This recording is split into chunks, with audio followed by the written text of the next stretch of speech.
You've heard the name Palestinians.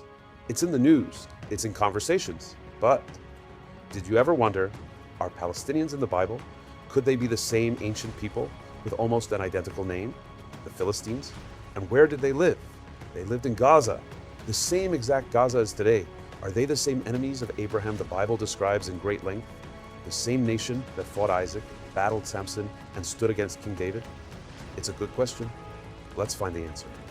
But first, we need to uncover the story of the Philistines, where they came from, how they rose to power, and why they were always a thorn in Israel's side. Because once you see the full picture, you'll understand why that's no coincidence. That Philistines sound so much like Palestine. A long time ago, there was a nation of people called the Philistines. They were a growing nation, and they had a king. His name was Abimelech. They came originally from across the sea, from places like Crete and the Aegean Islands. They sailed in strong and proud and made their homes along the coast. They built 5 powerful cities: Gaza, Ashkelon, Ashdod, Gath, and Ekron. They called this land Philistia. Yes, the same Gaza, Ashkelon, Ashdod, Gath, and Kiryat Ekron that exist today. Even in the days of Abraham, they were there. Abraham made peace with a Philistine king, Abimelech, and they agreed to live side by side. But peace didn't last. When Abraham's son Isaac became wealthy and successful, the Philistines got jealous. They filled up the wells his father had dug with dirt just to stop him from having water. Isaac didn't fight back. Instead, he moved to a new area and dug new wells.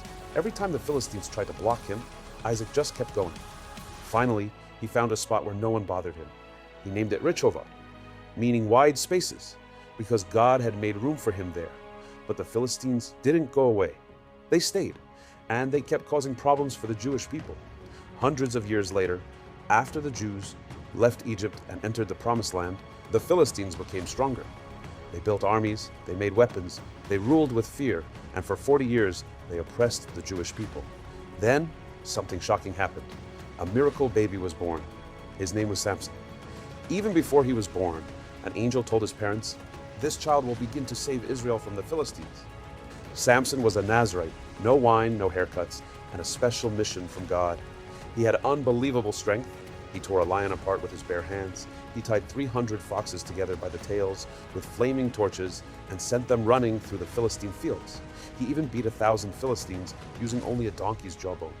But Samson's weakness was trusting the wrong people. He loved a woman named Delilah, and she was working with the Philistines. After asking him again and again, Samson finally told her the secret to his strength: "My hair has never been cut. That's the source of my power." While he was asleep, she cut his hair. The Philistines captured him, blinded him, threw him in prison. But one day, at a huge Philistine party, Samson stood between 2 giant pillars, holding up the temple of Dagon. His hair had grown back. He prayed, "God, give me strength one more time." He pushed with all his might, and the entire building collapsed. Thousands of Philistines were crushed. Samson died, but he saved his people. Time passed, but the Philistines were still a threat. During the days of the prophet Samuel, the Philistines returned, stronger than ever. They launched a massive attack on the Israelites and won a terrible battle. But the worst part, they captured the Ark of the Covenant, the holiest object the Jewish people had. It was the golden chest that held the tablets of the 10 Commandments. It symbolized God's presence among his people. And now, it was in enemy hands. The Philistines were thrilled. They carried the ark back in triumph and placed it in the temple of their god Dagon, a half-man, half-fish idol they worshipped. But something strange happened that night. When the priests came in the next morning, Dagon had fallen, face down, right in front of the ark, as if even their idol had to bow to the God of Israel. The priests stood him back up, but the next morning, Dagon had fallen again. This time, his head and hands were broken off, lying on the threshold of the temple. And then, the plagues began. People in the Philistine cities started getting sick. Painful boils appeared. There were swarms of mice. Everywhere the ark went, disaster followed. They moved it from city to city, Ashdod, then Gath, then Ekron. But the same thing kept happening. The people screamed, "Send it away! It's killing us!" Finally, after 7 months of suffering, the Philistines had had enough. Their leaders gathered and said, "Let's give the ark back to the Jews, but let's not just send it. Let's send a gift too.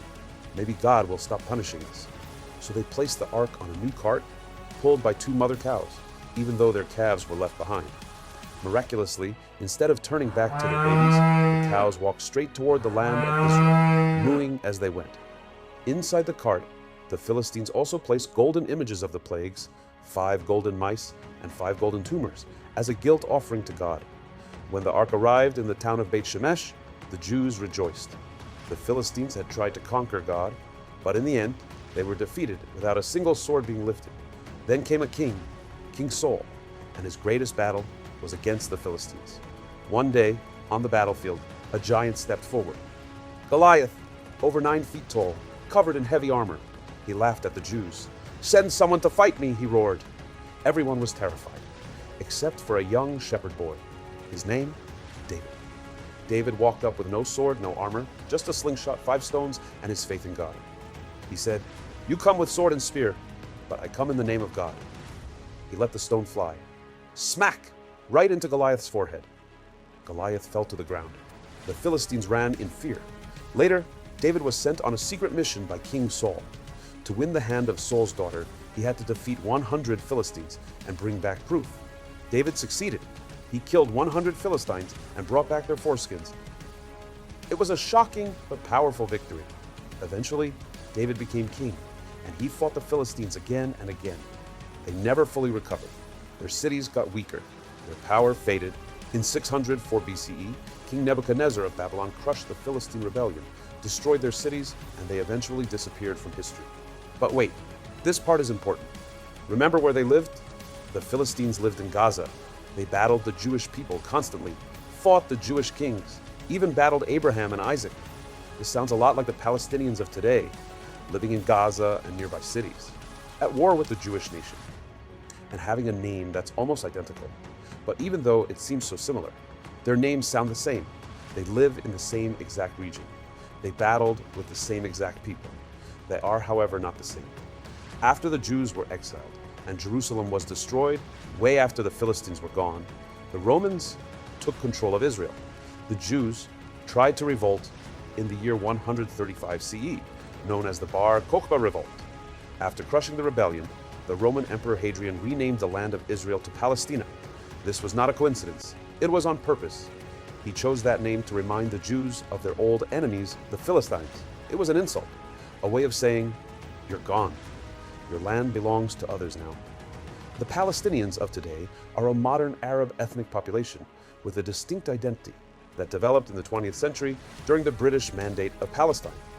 Interestingly, before the State of Israel was established, in 1948, Jews, Arabs, and Christians alike identified as Palestinians living in Palestine.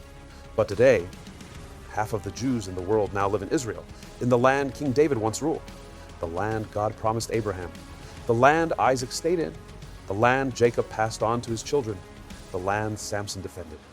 The conflict with Palestinians and Israelis is an ongoing one. But the Philistines, they are long gone, assimilated, and no longer a force to reckon with.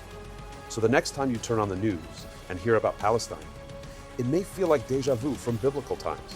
But now you know this is a new conflict, and not Goliath or Abimelech's rewriting history. Now tell us, which part surprised you the most? Tell us in the comments below. Don't forget to like, share, and subscribe for more dramatic Bible stories. And let us know, who should we talk about next? Because these stories aren't just about the past. They're the beginning of your story too.